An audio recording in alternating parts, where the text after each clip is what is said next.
viewers, welcome to Karan-Dees. இந்த வீடியோல ஈஸியான கோவக்காய் ஃப்ரை எப்படி செய்யலாம்னு பார்க்கலாம். முதல்ல ஒரு panல 3 டேபிள்ஸ்பூன் ஆயில் ஆட் பண்ணிக்கிறேன். அடுத்ததா கோவக்காய் க்ளீன் பண்ணிட்டு இந்த மாதிரி நீட்டா வெட்டி அதை இந்த ஆயில்ல ஆட் பண்ணிக்கிறேன்.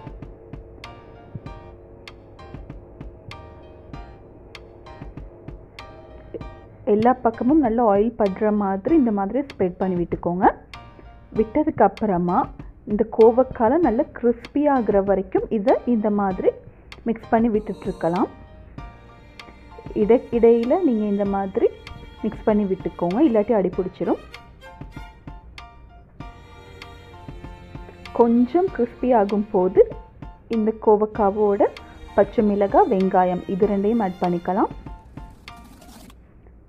சேர்த்து நல்லா மிக்ஸ் பண்ணி விட்டுக்கோங்க.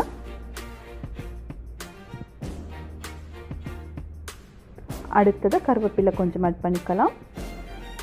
எல்லாத்தையும் சேர்த்துட்டு நல்லா கிறிஸ்பி ஆகிற வரைக்கும் இந்த மாதிரி மிக்ஸ் பண்ணி விட்டுக்கலாம். அடுத்ததாக 1/4 டீஸ்பூன் மஞ்சள்,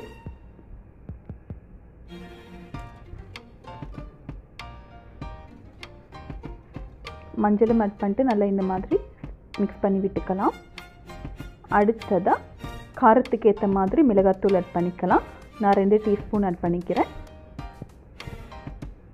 மிளகாத்தூளையும் ஆட் பண்ணதுக்கப்புறமா நல்லா மிக்ஸ் பண்ணி விட்டுக்கலாம். கொஞ்சம் நல்லா கிறிஸ்பி ஆனதுக்கப்புறமா மிளகாத்தூள் ஆட் பண்ணிக்கோங்க.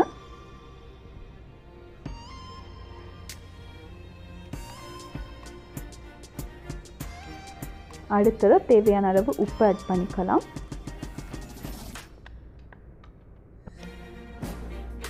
ஒரு 10 நிமிஷம் ஆகும் போது பார்த்தீங்கன்னா இந்த கோவக்காலம் இந்த மாதிரி நல்லா ரோஸ்ட் ஆகியிருக்குது. சைடில் பார்த்தீங்கன்னா ஒரு லைட் ப்ரௌனிஷ் கலர் ஆகியிருக்கு. இந்த ஸ்டேஜில் சில்லி ஃப்ளேக்ஸ் ஆட் பண்ணிக்கலாம். இது ஆப்ஷனல் தான், உங்களுக்கு விருப்பம் இல்லைன்னா இதை நீங்கள் ஸ்கிப் பண்ணிடலாம். சில்லி ஃப்ளேக்ஸ் ஆட் பண்ணிவிட்டு இதை நல்லா மிக்ஸ் பண்ணி விட்டதுக்கப்புறமா பேனில் இருந்து இறக்கி சர்வ் பண்ணிக்கலாம்.